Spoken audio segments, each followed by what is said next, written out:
So we are here in Fresno, California. We just finished installing a 50-gallon Bradford white propane water heater.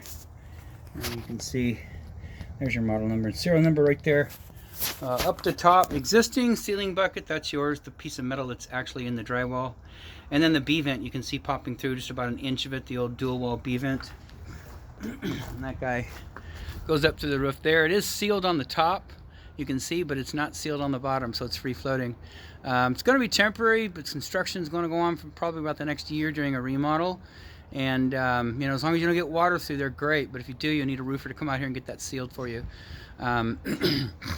Anyways, new adjustable 90 at the top, adjustable 90 here at the bottom. Then of course a piece of single wall vent here coming down to the draft diverter. Got your 2 valves on here. They're not required. Only the cold is required, but we didn't want to leave the water off, and we had some back feeding through the hot side when someone would turn the cold on in a bathroom. So we just put 2 valves on, turn the water back on the home so they can continue to use the toilets and sinks and whatnot. Brass nipples, Falcon stainless steel connectors, full 3/4 inch inside diameter down to brass extensions. The temperature and pressure relief valve comes with the unit, and so it's installed. Short piece of pipe, it's a drain line only. So piece of pipe, and then of course Falcon stainless steel connector down to some copper, and then your drain is sitting right through that crack in the door, pointing out at the outside there. So that's your relief line. Upper third adjustable straps, lower third adjustable straps. There was a piece of pipe in here about this long, gas line coming from that T. Black pipe came out to about here, and so what we did is we just took it out because the clearance between the door and that pipe, we couldn't get the water heater in because it's a full 50-gallon, 22 inches in diameter. So we just cut it back a little bit, a little shorty nipple there, close nipple, a T, drip leg, dirt leg, whatever you want to call it. It's for debris in the gas line, supposedly.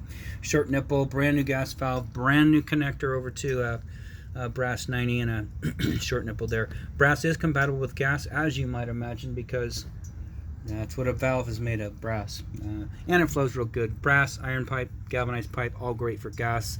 Brass is great for water as well, not galvanized or black pipe. But anyways, water heater's lit. You can see here, scalding risk increases with hotter water. Just like we told you on the other one. That's approximately 120. If you'd like to play with it a little bit, 130, 140, 150, 160. So A, 130, B, 140.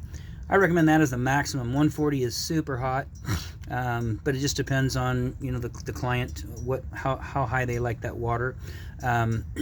Also at B, 140, this water heater will feel more like a 65-gallon water heater because you're using less hotter water. So hot water at 120, you know, you're going to use more. Hotter water, 140, you're going to have to temper it more with cold, which in turn doesn't require as much water out of the tank. So totally up to you. For safety purposes, we leave it at 120 hot. Everything here looks good. Outside of that, this installation is done.